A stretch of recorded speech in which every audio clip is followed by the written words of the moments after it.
I have this thing called contamination OCD. Oh no, the sun's going away. But I have this thing called contamination OCD, which is basically I am a germ freak. Is basically what it is. Some people will have problems with the things that they touch. So like these are some donuts. These aren't even mine. These are my roommates. But imagine if I touched those. Some people have a really bad reaction to touching crumbly stuff like soil and sand and stuff. For me, it's germs. So I do this thing, which is very common with contamination OCD, where I track everything that I touch all the time, every day. Like I track where and when I touch that fridge door handle, so that I don't touch it next time if it has germs on it. So I only grab the fridge with this finger up here. And that way, I'm pretty sure that nobody else in this house grabs it right there because it's very awkward, and I know that.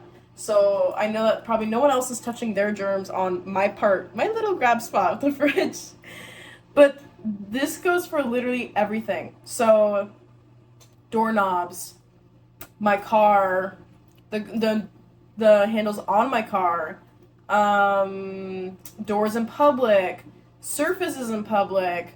When I get handed back some money from somebody when I go get a coffee or something, when I'm out with friends at the restaurant, and let's say the server like gives us our check, but there's a pen with the check, and I know that pen has been handed around to probably hundreds of people at this point because they're a server, and that's just what happens. At my job, because I work at a restaurant, I'm handling menus all day, and they're that's so disgusting, bro. They're really gross because they get like food crumbs and stuff, and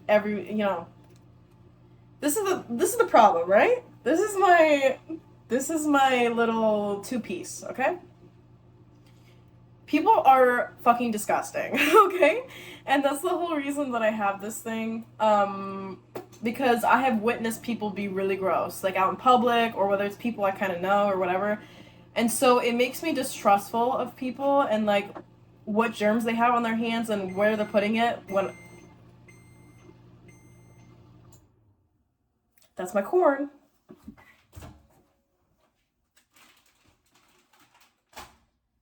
What? Oh my god, it's still frozen. Why is it still Oh, I'm kind of a dumbass. Wait, stop. Stop.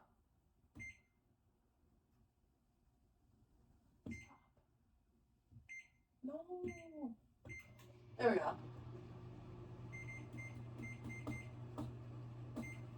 Yeah, I didn't even realize it until that last part, but I actually realized that I was touching my knuckles, that is another thing that I do because this is a communal microwave between me, my partner, and our roommate. And so everything I touch, any like that's communal in any way, like say the pin pads at the stores, like when you have to put in your code for your card. What else do I do? Oh, like if the server or the barista or whatever has an iPad that has the tip amounts and stuff, I touch my knuckle on it because I know that a lot of people have touched that screen. So I don't want to touch my fingers because then my fingers touch me. Like anything that is on my palm side of my hand is touching myself and the things that I carry with me, like my phone or whatever. And I want to keep everything clean, so I touch everything I can on the back of my hands because it's like I can touch myself like this, like my hair, whatever. It's very unlikely that I'm gonna go like this on myself. So, yeah. And the best analogy I can give it is you can imagine if you had like a blue paint, right? Like if you have a very brightly colored paint and you have a cup of it and you just smother it all over your hands, right? You touch the paints and now you have paint on your hands. Imagine if instead of just not giving a shit about the paint, you go about your day touching stuff like you don't wash the paint off, obviously. You're touching stuff, you're touching the fridge, you're touching the faucets on sinks, you're touching your phone. At the end of the day, everything would be covered in blue paint, right? Like, you could see the paint. You would be able to track where the paint is because you can frickin' see it. Imagine if you had this, but it was invisible, and you track it in your head. So I'm tracking, like, what I've touched, what other people have touched. I observe my surroundings all the freaking time. It's freaking exhausting, okay, guys? Like,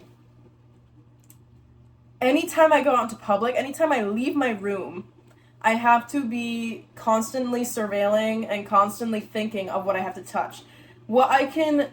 An example I would give of it is, like, imagine if every single metal or metal object, like doorknobs, doors, or even just things that you have to touch, that other people touch, is on fire. Like, it's scalding hot.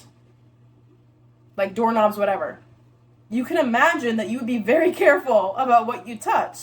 And that's exactly how it feels. Like, it feels like if I touch these things, it's not even like normal quote-unquote OCD where you feel like if you do this thing or if you don't do this one thing a certain amount of times, then something bad will happen to your family or something crazy, or like you're gonna get sick or something like that. It's not like that. It's just I have this really impeding sense of doom that something bad is gonna happen. And nothing specific either. It's just like I have a lot of anxiety when I touch something that I know has germs. And not just that, but I also, like, when I touch them, I physically feel the germs on my hands, which is impossible, right? Like, I have enough self-awareness to understand that. But my brain tricks me into thinking that there's shit on my hands, and so my hands tingle. Like, they tingle like when you have when you know you have something on your hands, like egg whites or something. You know how, like, it, like, kind of tingles and you can feel something on your hand? That's what I feel, but it's just in my head. It's just in my head. Like, this whole thing is just in my head, and it's really tiring. And the thing is, unlike other illnesses or whatever,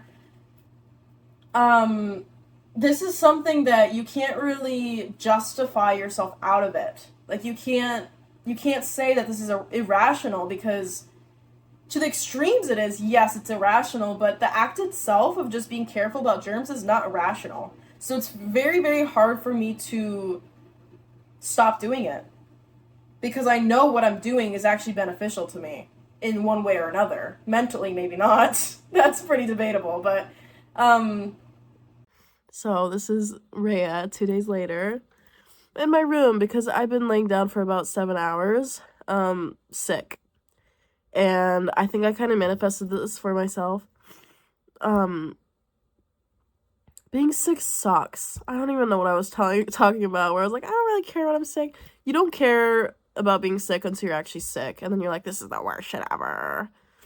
And I'm also not gonna make any money because I had to call off work yesterday and today. Yesterday because I had to study. Guess what? I didn't get any of that studying done because I got sick yesterday. But I wanna talk about the fact that the fact that I made that video and became super hyper aware of my OCD, and was really aware of bacteria and stuff for a while, like that whole day, and then literally that night is probably when I got sick. So I also have noticed this, like, strong correlation between when I'm really OCD, like I'm having a hard time with it and stuff, to when I get sick. And I think it could be just a general stress thing, like I'm stressing out about the germs and stuff, so I get sick because my immune system's down. Or I think half of it is probably the fact that you're sending subconscious signals to your brain that you're in constant, like, fight mode against this bacteria. And your brain is really smart. Like, people don't give enough credit to the fact that you can manifest things for yourself. So if you are behaving in a way that tells that you think you're gonna get sick, so you're preventing yourself getting sick by, I don't know, not touching handles, not touching germy things, you are basically telling yourself that you're gonna get sick, and so you do. Don't ask me about it, okay? I just know that when I have these periods, I get sick. That's all I know. Okay, back to the video. You can see how, like, with something like depression or something, that, hold on. This is gonna be hot shit.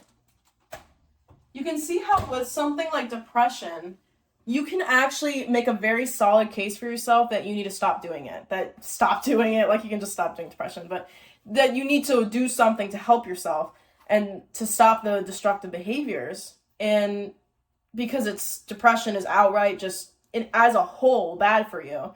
But the thing is, like with this, there's like some good and there's some bad, and so it's really hard for me to stop doing it, especially since the compulsion is so bad to not touch these things. And I remember when I used to be in therapy, I've been in therapy for most of my life, but when I used to be in therapy, my therapist, this is the reason actually I think it might have gone a little worse. She's a very, very good therapist, but she asked this one thing. I think she was trying to help and show, can you stop please? Thank you. She was, I'm pretty sure she was trying to help me, but she said this one thing. She was like, well, do you see a problem with what you're doing? Does it harm you in any way? Like, is there anything that you're doing that isn't justified? And at the time, it wasn't as bad as it is now. I was still opening doors with my hands, but I would only open it with my middle fingers so that I could track which finger I'm using to open doors. And I just wouldn't use this middle finger on my phone or whatever. I would use these other fingers. I made some rice. Check it out, guys. But, let me turn this off so I don't burn the house down. And at the time, I was kind of like, you know what? No, there's actually nothing wrong with what I'm doing. And I think that kind of progressed it a little bit more than it should have. And that was the first time that I ever thought, like, oh, is this actually an issue? Because all I was doing was complaining to her about how much work it takes to do this. Like, how exhausting it is to think this way. And yeah, I think that's just very interesting.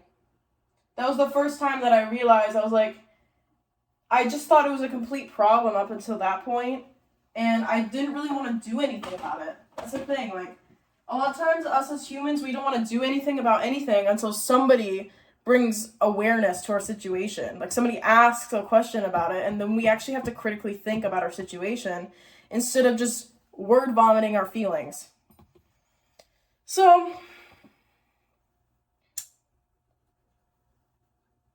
yeah, I think that's all I have to say about this. This is a really short video. I feel like I said a lot of words in one little video here. Today I'm making rice, as you can see. Wait, you can't see actually? Rice. And I'm making some salsa, then put on top, and I made that corn that you can see that in the beginning I accidentally put it on defrost instead of like the actual cooking microwave thing. And I'm gonna put that nice corn on top, and then I got some beef I want to put on top too. It's gonna be a nice healthy meal. I've been trying to eat better because people will say what they want to say about weight or whatever, but I'm overweight, and I'm okay with saying that I'm not the weight that I want to be. I want to be healthier. I want to have less visceral fat. I want to be active more, and that just so happens to drop the weight, but the weight is a good thing, in my opinion. And I'm not afraid to say it. I'm not afraid to say that losing weight is a good thing. For me personally, it's going to help my health a lot. But yeah. I kind of want to hear if you guys have experienced the same thing, because I know it's a very common thing with ADHD and anxiety. I actually recorded this same video, but it was completely different. I sat down upstairs, had the ring light, had the everything, and for some reason it just really wasn't sitting with me. And this was just kind of like a spur of the moment. I never redo my videos, but I don't know, I just had a feeling I needed to redo this one. And yeah. But let me know if you guys if you have this too, if it's this bad, because I think it could get worse, but I feel like it's pretty bad already. Like, I think it's bad because intensity that it goes when I can't wash my hands, or if I can't get the germs off or whatever, or if I physically can't like open the door with the inside of my shirt or something, and then now I have to grab it with my hand. The anger that comes if anything gets between me and a sink to wash my hands or hand sanitizer, and I can't wash my hands, it's like, I don't know if it's anger, but it's like a lot of anxiety. So definitely a lot of anxiety. And there have been times where I haven't gotten angry at my partner, but where it's kind of to an, like something happens with the germs and it's to an absurd amount, like if he is plumbing the toilet or whatever and some water splashes on the ground, I have an aneurysm, of course, because it's poop water, but and so I like have to clean it. And there's been times like when that happened that we were trying to do something else in the bathroom, like take a shower or something, and then we can't, like he can't because I'm cleaning. And just stuff like that. Yeah, maybe I should do something about it. Maybe I won't. Maybe I'll just post this video and that'll be it.